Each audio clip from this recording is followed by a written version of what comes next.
He awoke, as he always did, at 4:30 in the morning. He got up, got dressed, folded his pajamas, and made his bed. All his life he had been a revolutionary, and now he was president of a large country, but nothing would make Nelson Mandela break with the rituals established during his 27 years in prison. Not when he was at someone else's home, not when he was staying in a luxury hotel, not even after he had spent the night at Buckingham Palace or the White House, unnaturally unaffected by jet lag.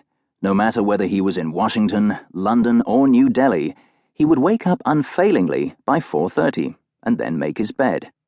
Room cleaners the world over would react with stupefaction on discovering that the visiting dignitary had done half their job for them. None more so than the lady assigned to his hotel suite on a visit to Shanghai.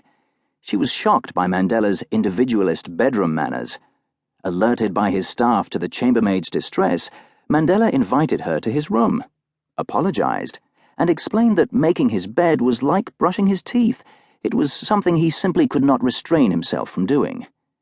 He was similarly wedded to an exercise routine he'd begun even before prison, in the 40s and 50s when he was a lawyer, revolutionary, and amateur boxer.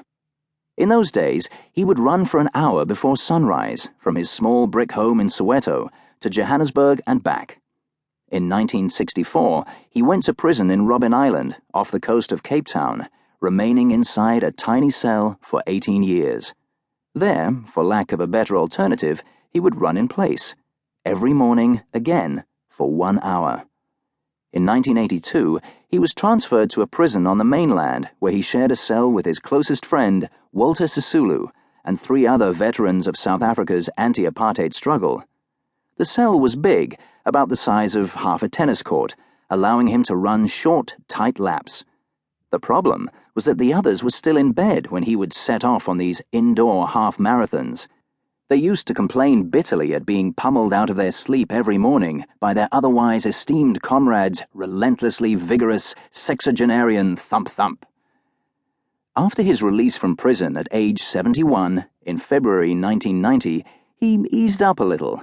Instead of running, he now walked, but briskly, and still every morning, still for 1 hour before daybreak. These walks usually took place in the neighborhood of Houghton, Johannesburg, where he moved in April 1992 after the collapse of his marriage to his second wife, Winnie.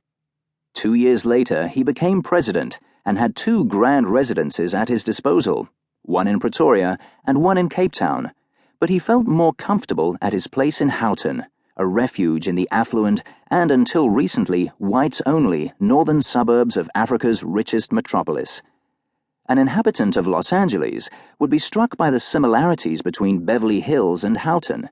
The whites had looked after themselves well during Mandela's long absence in jail, and now he felt that he had earned a little of the good life too.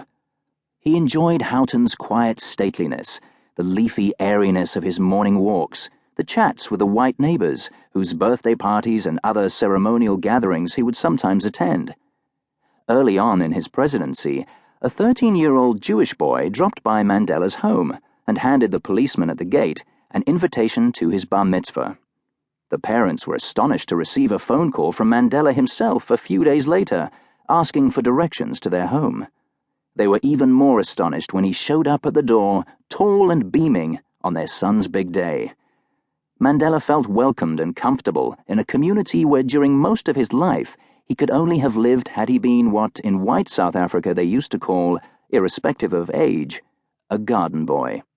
He grew fond of Houghton and continued to live there throughout his presidency, sleeping at his official mansions only when duty required it. On this particular Southern Hemisphere winter's morning, Mandela woke at 4:30, as usual, got dressed, and made his bed. But then, behaving in a manner stunningly out of the ordinary for a creature as set in his ways as he was, he broke his routine.